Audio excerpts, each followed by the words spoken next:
got to be one Eagles fan. It was painful. It was painful. Are you an Eagles fan, Michael? No, we have friends that the wife and the husband, one's Giants fan, one's Eagles fan. Oh. They have cornhole tables, like one's Giants and one's Eagles. And I'm posting things on. Oh, you made it. So I know the wife is so happy today.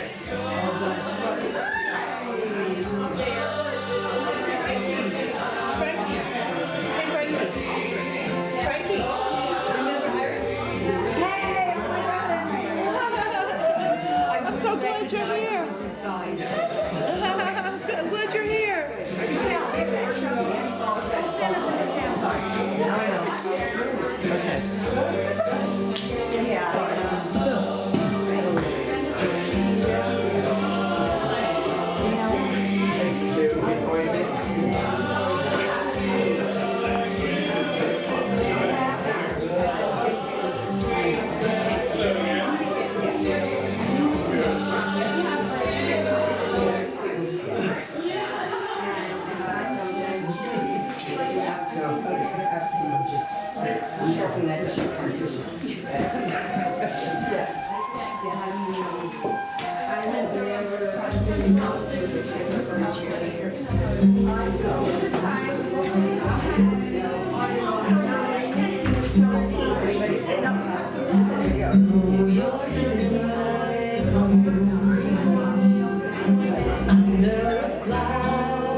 beautiful faces.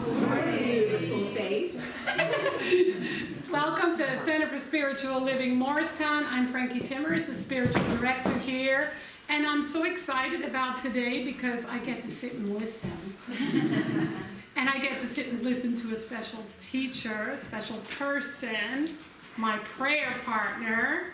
So we've traveled this journey together for quite a while. I'd say 25, 30 years, 27 years. I know we started as babies. So those of you that are joining us online, we welcome you as well. The beauty of live streaming is that this stream exists forever, so anyone can watch it at any time. Our theme for the year is Living Out Loud, and there's a journal. That's the first time, I think, for our community where we use these journals and travel the journey of the theme for the year, Living Out Loud, and in January is Root and Reboot. So for those of you that don't have one yet and say, oh, I'd love one, you're blessed because we have some left. They're $15. And the Science of Mind magazine for February is in. They've been going fast, so come and pick those up. They're $5. And I want you to know that it's kind of an interesting weekend this weekend because yesterday was Dr. Ernest Holmes' birthday. For those of you who had never heard of him, he's the founder of our teaching, and he's no longer in living form because we've been 136 years old, which I think is the oldest person in the world now. But he is our blessed teacher, and we're incredibly grateful for him. And also, today started the Lunar New Year. Who knew? It's the year of the rabbit, which is supposed to be the luckiest animal in the Chinese zodiac, and it represents peace and patience. I'm a little heartbroken about that today because of the news in Monterey Park near LA, where there again was a shooting at a lunar festival. So let's put a special dose of peace and patience in our hearts, and keep in our hearts the prayer for healing and peace and harmony amongst everyone on this planet.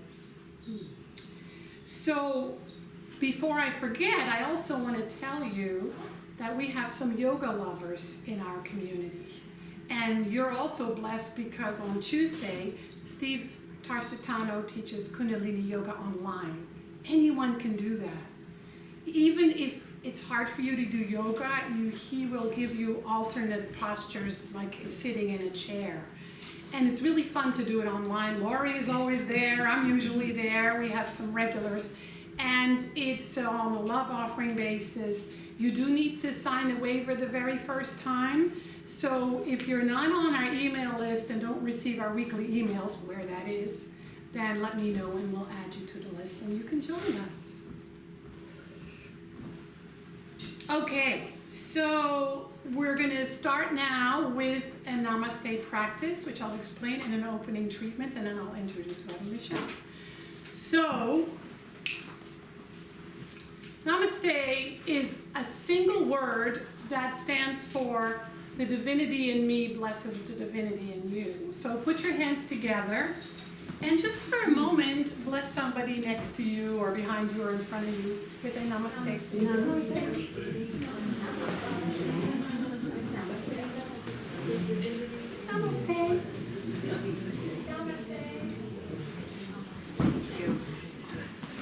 So don't only give it, really receive it. Receive that the divinity in you is just blessed, so everything else can fall away. So let's know, with a spiritual mind treatment, our word for affirmative prayer, that there is only the presence of love.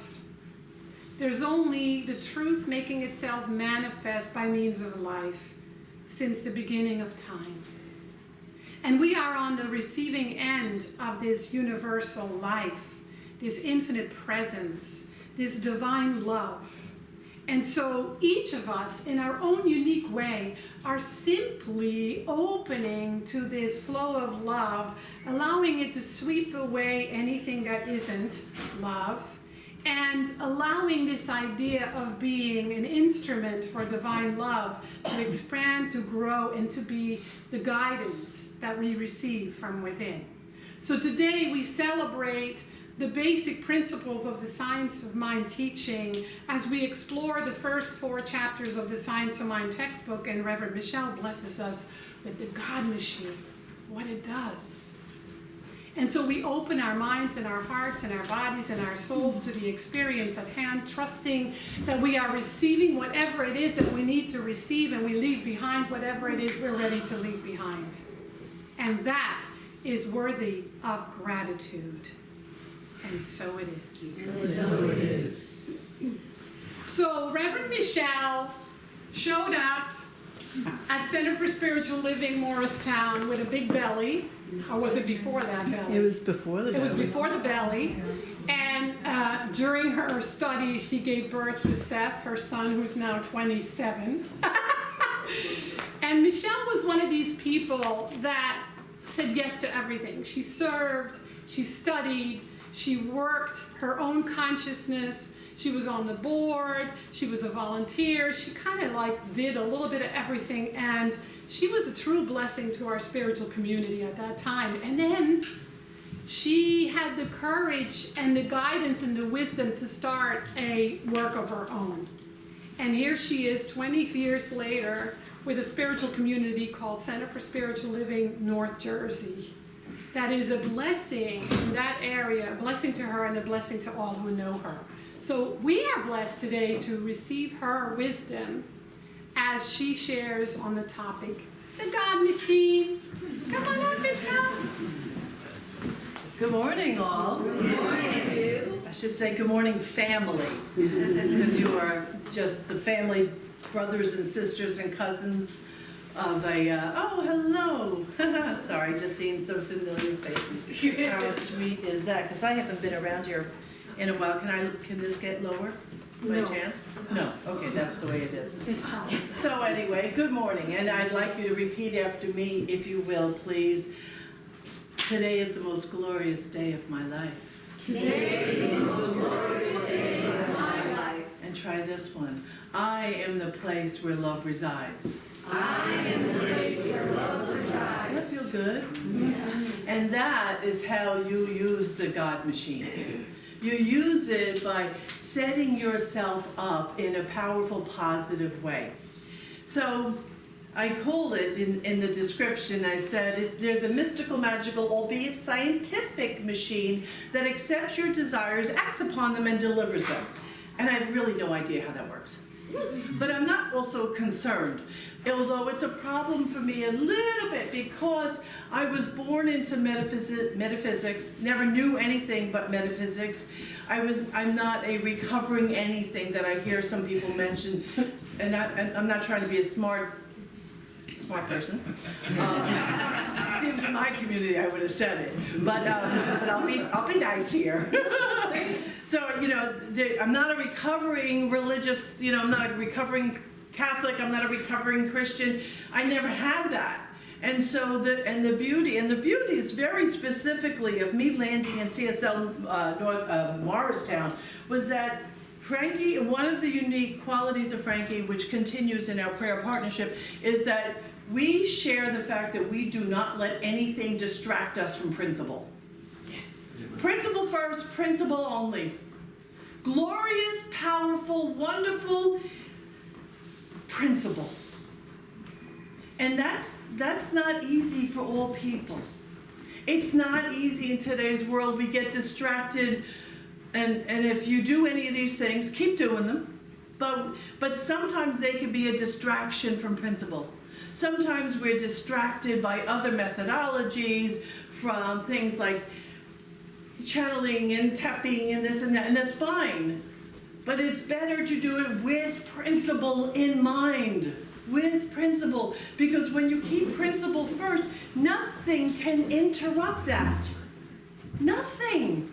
So the beautiful thing is we don't play around when we're in our prayer time. We don't play around. We go straight to source. We don't play with excuses. We don't play with anything. We're not feeling sorry for ourselves. We are claiming and declaring the power and the presence and the love of the one. And again, that in that kind of language, that is how we activate the law. So I'm not really concerned about not knowing how it works, but I know a lot of people would prefer. I'm not one, I understand quantum physics when someone explains it to me. I can't repeat it to you, so you're not going to get that from me. I have been a faith-filled person for my entire life, even the times when I didn't properly know how to use it because I was working out my emotional health. So, until that happens, spirit moves through even the crooked places, right? You know that, right?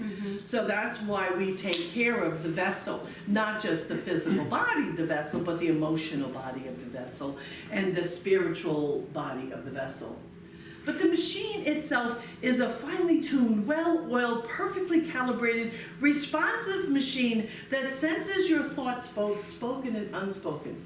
And that's where it gets a little bit tricky. It's the unspoken piece.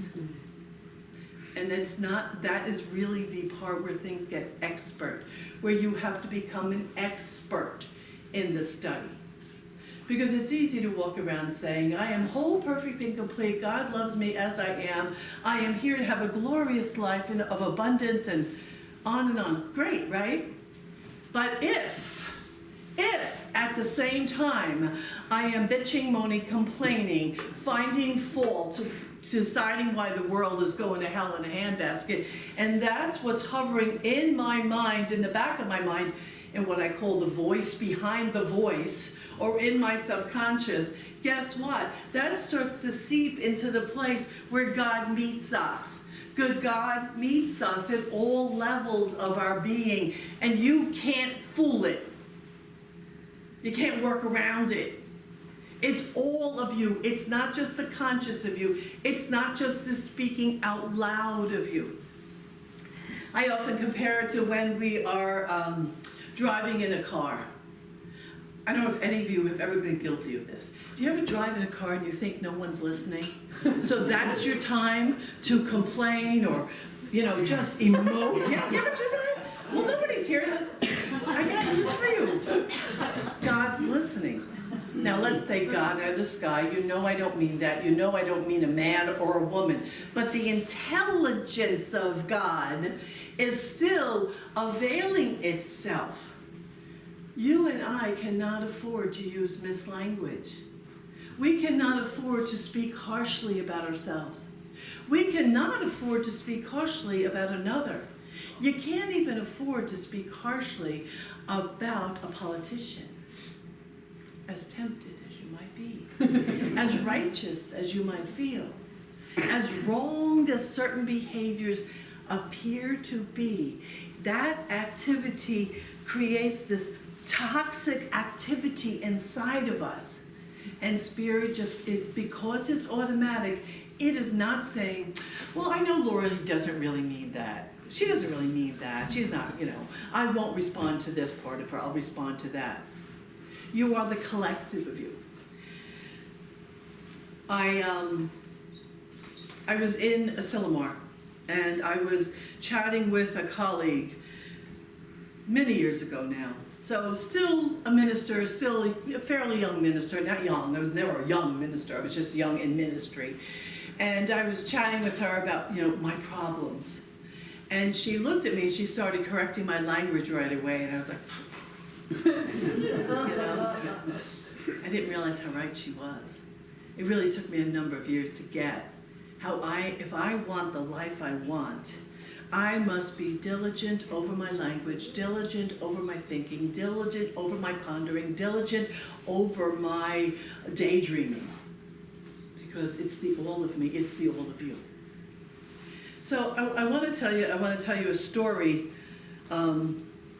which isn't a story of me deliberately using the law, but it's still how the law works. But I want to give you a little bit of background first. I am a mother of 3 sons and 2 husbands, thank God, not more than that. And we were on vacation. And I did one of those things, you ever get asked to sign up for a timeshare? Just come to this thing. Well, I did, and they wore me down, and I signed. And then I went home and I panicked. I panicked. Thank God I had a friend that at that time that was a lawyer. So he sent them a letter, and I found out that within New Jersey you had like a week to change your mind about these kind of things. So he sent them a letter, and he got me out of the deal. Whew. All right, skip that bullet. But then what happened was, a few years later, I was living in Jersey City with my husband and my 2 sons, and I did not, now back in the day, because my eldest is 46, so back in the day, the Jersey City school system was horrific. It was horrific. They've now improved it a lot, but back in the day it wasn't. And I thought to myself, I don't want him in, he can't go to kindergarten. Before that, he was in a little, it was called Stephen Tex Co-op down in Hoboken. But I had my other child, and I'm driving back and forth, and I said to my husband, can't do this anymore. We're moving. We're moving. And he's like, oh, okay. So we started looking, and first of all, I'm gonna tell you, it was 6 weeks from me saying we're moving till we moved in. Wow. Okay? When you're definite, the law provides. Yes. When you're definite and you don't have excuses. So, okay, but so my sister happened to be working for Wycott at the time, and she set me up with some people, and we go looking at some different houses, and we were all over the place, and we were almost settling on a house in Montville on Changebridge Road, and it was this beautiful old farmhouse with the old thick plank floors. Oh, it was wonderful. But what happened was, we were going to sign the papers, because we saw it and we said, okay, I want this. And we're in his office, and there's pressure. There's pressure because my kids are hungry, they're whiny, and I could, when you're in that moment, and because of the other experience, I had made the mental decision to never do anything again under pressure. So I looked at the real estate person, and I said, that's it, we're leaving, we'll be back tomorrow to sign papers. I'm not doing this. So we go home, and my sister calls me the next day, she goes, before you go see that place, I have another person I want you to see. I'm like, oh my God, because I thought we were settled. Okay. We go to see 3 more houses. Any one of them would have worked. I chose my house, but I walked into the house, and I start crying right away, like tears, not sobbing, but like there was something emotional about that house. And my husband said, what? I said, I can't do it. I don't know. You keep looking. I'm verklempt. I love that word. I'm all verklempt. So he looks, it had a backyard. In Jersey City, I had something maybe about as big as this room with 2 boys, right? Now I had a big backyard, and well, the way I saw it, there was gonna be mine. And so I said, yeah, I want this house. But we look at the other houses. My sister comes down. I said, come on, I want you to see the house again. She had hooked me up with somebody else. We go, we look at it again. She said, okay. Now this was at a time when houses were selling above asking price. And but we, being, I don't know what possessed us to decide to do this, we decided to underbid by $12,000. And so my sister, because she's a Wycott dealer, she was able to walk into another office. We filled out the contract. My real estate lady didn't even know she basically had sold the house. She comes into the office, she sees the contract, she calls us up. She said, okay, I see the contract, but you're underbid by $12,000. Houses are going for their asking price. And we went, just go ask. She goes to their house, she talks to them. She called me 20 minutes later saying they said yes. They loved that I loved their house. But what had happened is when we had gone home from signing the papers, I went and started taking things off my wall. And my husband went, what are you doing? I said, it's my house. That's my house. And it became my house. And it became a happy house for 30 years. So it's the passion, it's your passion. We don't speak about passion enough in this teaching. I think we speak about conviction, right? That's a more common term that you hear. But it's, for me, passion is that part where it's conviction with love mixed in, right? And so the passion that you feel cannot be duplicated or forced. But when it's clear and it's on point, there's nothing. You are unstoppable. You are unstoppable. You can't fool it though. You can't fool it with maybes. Let me just take a sip of water.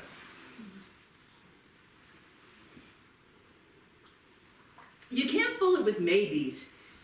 You know, you can't fool it with I wishes. You can't fool it with, oh, I hope. Even though I don't think hope is such the bad rap that people, talk about. Ernest Holmes didn't speak about hope with a lot of enthusiasm, but I think the beauty of hope is it keeps the door open. So I don't like to negate hope, because sometimes that might be all you have in the moment. You remember the old salesman where they would put their foot in the door and you couldn't close it because they were still selling to you? To me, hope is that. It's the foot in the door that stays open until you figure the rest out. So Ernest Holmes said, should all the wisdom of the universe be poured over us, we should not yet receive only that which we are ready to understand. This is why some draw one type of knowledge and some another, and all from the same source, the source of all knowledge. In order for you and I to activate this machinery, we must respect ourselves and treat ourselves as a whole, okay? It is not simply because you decide to do a quick treatment in the morning. And hopefully many of you, I'm gonna ask, do you have prayer partners? Who in this room has prayer partners? I got news for you. It would be really good if every hand went up. Because to me, I have 5 prayer partners. I'm a glutton. The only days I don't pray with somebody is Thursdays and Fridays, and those are my grandkids' days, so it doesn't matter. I mean, of course it matters, but I'm busy enough. Prayer and prayer partners, what happens is, let's say you're in a little bit of a funk, and you have a prayer partner, even if it's just weekly. The beautiful thing about it is you can only go so far before you interrupt that negative thought. And then if you participate in Sundays, well, Sunday interrupts. Sometimes we get on a roll, right? You get on a roll, you wish you didn't, but sometimes it gets away from you. Well, a prayer partner and Sunday celebration and classes, this is how we interrupt that negativity, because I gotta tell you, uninterrupted, some of your stuff will demonstrate, and it will demonstrate in ways you don't want it. Mm-hmm. That's the thing. So we have to interrupt the pattern of our thinking. Most of us in religious science, we suffer from a lack of discipline. Discipline's not a very sexy word. It kind of seems a little bit heavy and stuff. But the discipline of mind and the discipline of practices and the discipline of interrupting our own negativity is where those of us, where we activate more of the God essence. But when we're playing around and we're playing small, we don't activate it. Now this machine is not, you remember the movie The Secret? Everybody remembers the movie and the book. Good concept, and I'm glad it got out to the world, because I remember I was on a cruise one time in Mexico, and we got off the boat, I don't know, maybe in Cabo, and I went into a little bookstore, and there was The Secret translated in Spanish, and I thought, okay, I might not agree with all of how they presented it, but I agree with anything that gets translated into multiple languages around the world. And it did wake people up to the possibility of law as our governing way of being. What I didn't like was the genie. You remember the genie in the movie and the book? The genie was a misdirection, okay? Because now, some of you are old enough, I know, but some of you maybe you didn't live close enough to New York City. When I was a little girl, my mother would take me into New York City. We lived just across the river. So we went by bus and by train all the time. And as a teenager, definitely did that. More than I probably should have. And we would go into New York City, and we would go to, she'd take me to Rockefeller Center. That's when you could see a movie and the Rockettes for a reasonable price without going broke, okay? And then we'd go to Horn and Hardots. Anybody remember that? Ah, good. Now, for those of you who don't know, those of you who are under the age of knowing, it was like a cafeteria with walls of little machines with little windows. Everything was separate. This is fun, right? You remember it? You probably haven't thought about that in a long time. And you walked up and you put your nickel or dime in the slot, and you opened the door, you took your sandwich, you took your piece of pie, right? Yeah, great. What fun was that? Probably terrible food, but it was so fun. God is not that. God is not that. It is important that we have a reverence for the law. So while I'm joking, it is not a machine. It is not something where you're going to say, I'm rich, rich, rich. All of you has to be rich. It is not that you can just walk around, take what you want and leave the rest. Why? Because Spirit is responding to the all of you. That's why we work on our beingness. That's why 27 years ago, when I walked into Morristown, when I realized not many places were reflecting the passion that Reverend Frankie and I share, which is the passion of emotional health. Because if you and I are the vessel, right? You're the vessel, the body, but the mind, the heart, the soul. So I must clean house on a regular basis. So when I'm seeking to activate Spirit as me, I'm activating it through a loving, compassionate, welcoming space. And not where I use the law as convenient on the spot, only in the moment. So I'm probably a little bit obsessive about watching my mind. I admit to you, I am. I seek to not allow myself to really ponder upon anything for any length of time, unless that thing that I'm pondering about is working for me in my favor. I have and it's free, and you're all welcome to join me. Next month, because it complements the theme, the theme in February is curiosity is our superpower, right? And so I'm doing a whole month of a judge-free program. And there's some initial material, and then every day you'll get, to cease judging this, to cease judging that.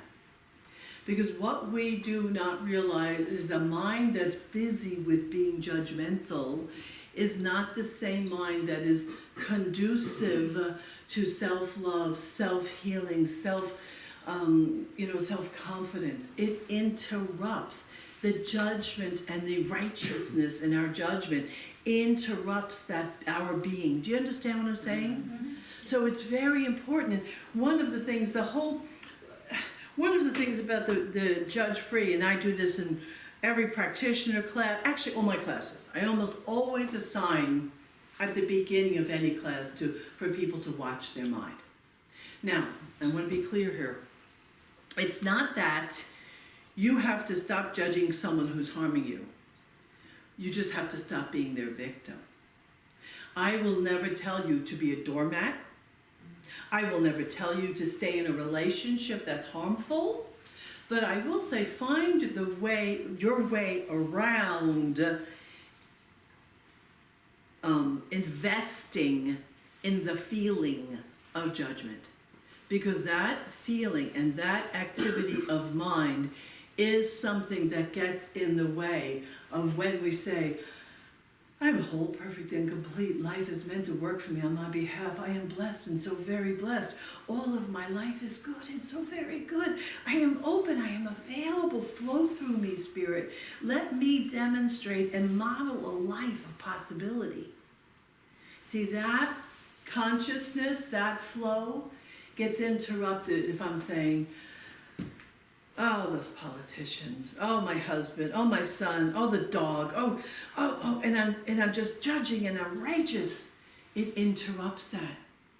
The machine that I'm speaking of is well calibrated, and it's calibrated to the it sensitizes itself to the all of you, not just the verbal of you, not just the thinking of you, not just the feeling of you. It calibrates itself to the thinking, feeling, speaking, and the vibration of you. Does that make sense? Mm-hmm. So it's methodical, and yet it responds to our tendencies. Thank God it doesn't respond to just every moment. Because we're all going to have goddammit moments, right? You have that? Or the go to hell moments. We all have that, like, it slips out. So thank God, God is not saying, oh, all right, gotcha, right? It's your tendencies, it's the habits. This is where the discipline comes in. It's the long-term activity. It's why we, probably ad nauseum, we spiritual teachers, will beg you to take on a set of spiritual practices. A daily set of spiritual practices. Why? Because it interrupts the human tendencies that we really get caught up in the world. Does that make sense? Mm-hmm. So God is a machine, but not more than you are that machine. That would be heretical in many circles to say, I am God. But let me hear you say that out loud. I am God. How's that feel? Does anybody feel a little like, do you feel any kind of objection in you at all? Mm-hmm. Good, that's good. Because many would. Many would say that, you can't say that. Now, are we the all of God? No. No, but we are where God accesses. We are where intelligent accesses through us. It develops our lives through us. So, to the degree that you are willing to say yes, to the degree that you are willing to allow, and I love these words, I accept, I allow, I surrender. And surrender, again, is not such a popular word. People misconstrue it. But the idea of surrendering to the intelligence and the love of the one is glorious.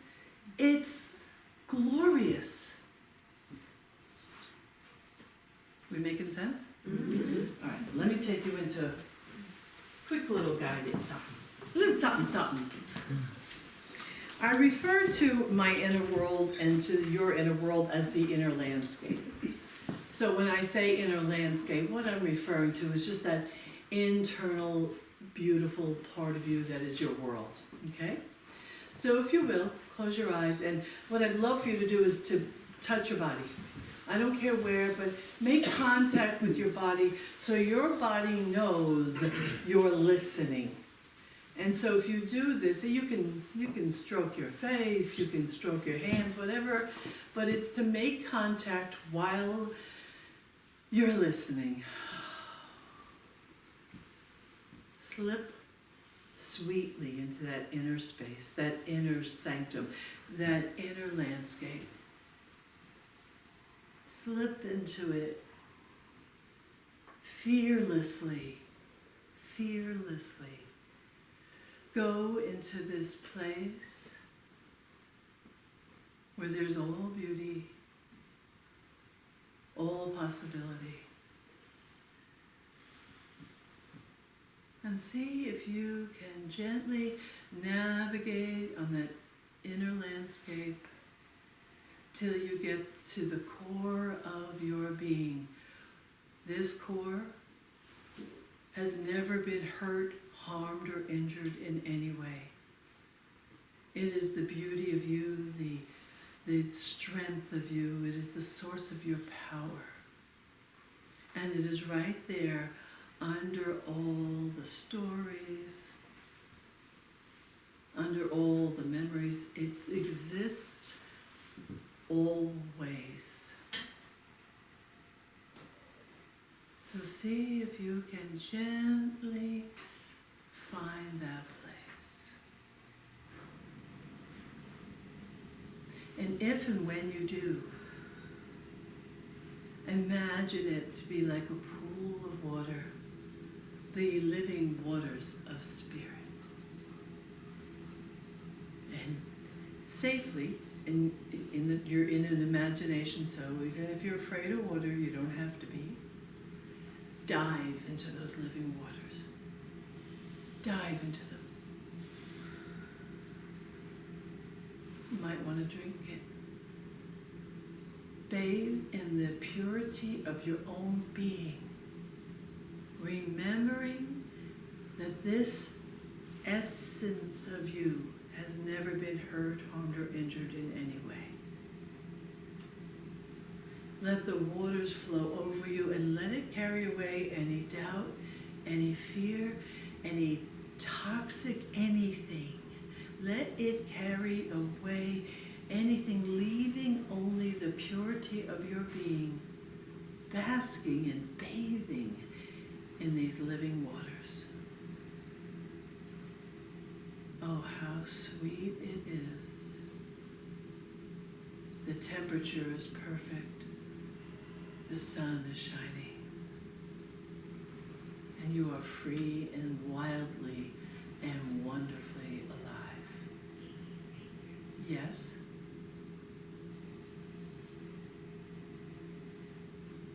Affirm with me? Yes. Yes. Yes. This is our reality. And if we can take this memory and the feeling of it into our conscious day, it'll be our experience.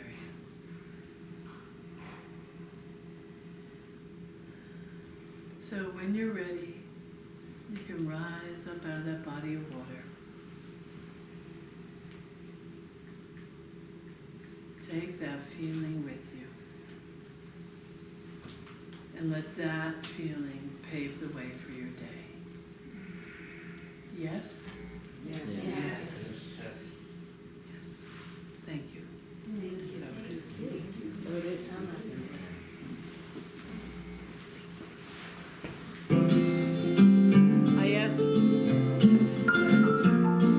I just want to say, I asked Reverend Frankie to play this song with Bob Sima as a friend, and I had started teaching my forgiveness course called No Mud, No Lotus, and he wrote the song at the same time. So it was just kind of sweet, so I chose this song today.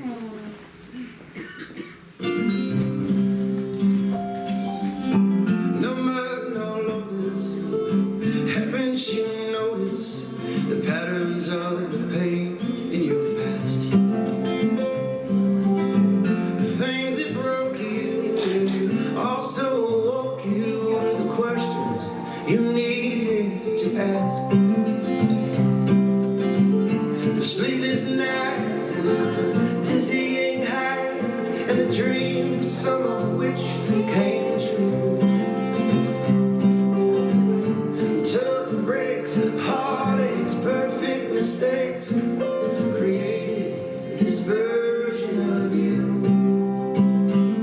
And everything you go through grows you. Grows you. And everything you go through grows you. Exposes who you are.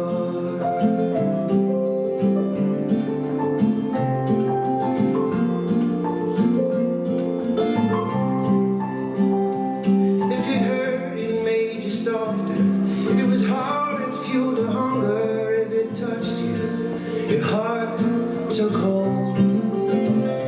If it was simple, it made you wise. If it was sweet, it made you smile. We've an indelible impression on your soul. Your feet they walked, and your lips they talked, and your hands dug around for the proof. Every look, every book, picture in your mind that you took created this version of you. And everything you go through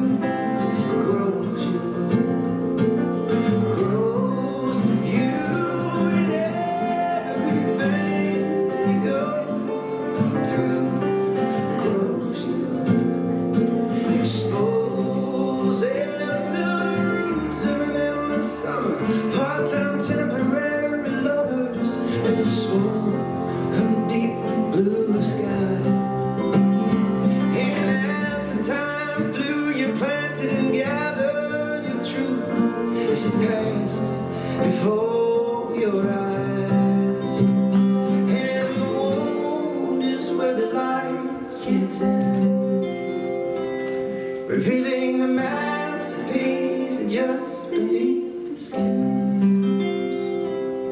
And in the glow of your light, your petals open wide, and you bloom right where you are. Everything you go through grows you, grows you. Everything you go through grows you, expose who you are.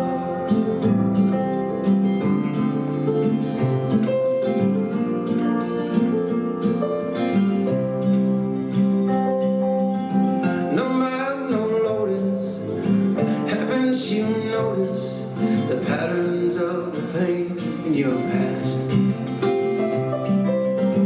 The things that broke you, they also awoke you to the questions you needed to ask.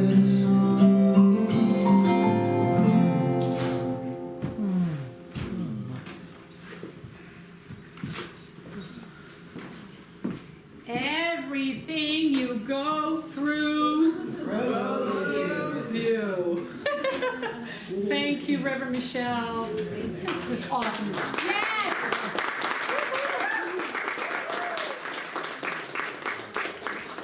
I was taking notes for later. So this is Reverend Michelle's 4th book, right? Kind of fifth, actually. Kind of 5th book, her 5th book, which is amazing to me, and it's called Forgiveness, and it's really awesome. I'm just blown away by it. It's a masterpiece. And we're very blessed because today Reverend Michelle is going to be doing a workshop afterwards. I know many of you have signed up for it, so you can stay and be a part of it. It starts at 12:30. And she's selling her books today, so you can take this home with you. This is an opportunity for any of you to say, wow, I love being part of a spiritual community. And I love being a part of a group of people of like mind. And so if this is something that makes your heart sing, we invite you to support that, to support this community so it can be here after all of us are gone, for those in need and longing for spiritual community and a brilliant teaching called The Science of Mind. So you can support that with your donations, either today, either online. There's a basket in the back. You can text to give, or you can volunteer, or if you have some ideas how to support us, we are open. So we're going to close now with a healing treatment. But before we do, I want to share with you what we're about as a spiritual community, because we recently updated our vision, our mission, and our values. So our vision is transforming lives through the science of mind, philosophy, faith, and way of life. Our mission is providing spiritual inspiration to individuals that lift each one to transform their lives in ways that create a world that works for everyone. And our values are vibrant community, deep spiritual practice, integrity, gratitude, unity, timeless wisdom, uncompromising compassion, conscious awareness, and spiritual transformation. That's what we're about.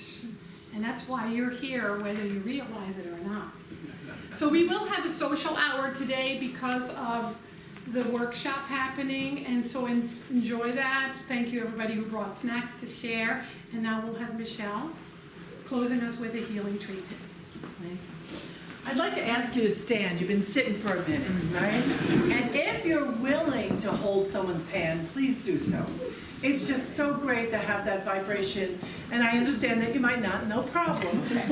The one thing we love in this teaching is respecting individuals and their way of being. So let us come together. Please join me first by saying, I am the place where love resides. I am the place where love resides. That I am is the I am of all the I am. The I am of me is the I am of each of you. So I speak from that I am, and I declare on behalf of this moment, this beautiful community, every member here, the practitioners, the board, and everybody, that the glorious, powerful, loving presence of the One has activated itself in, through, and as this community. In, through, and as the mind of each individual listening now or at a later time. I declare that the power and the presence of the love flows with ease and grace and beauty, and most specifically, where it is invited to flow. So let us declare together, I surrender to the One. I surrender to the One. I invite this activity. I invite this activity. I accept the love of God. I accept the love of God. And I allow it to flow through me. And I allow it to flow through me. So from your mouth to God's ears, let this word be activated, known, and actualized right now with beauty, ease, and grace. I am so grateful. With all of my faith and all of my conviction, I do now surrender this holy and sacred word to the love, to the law, and to the awe of life itself. And so it is. And so it is. Thank you, ma'am. Thank you. Thank you.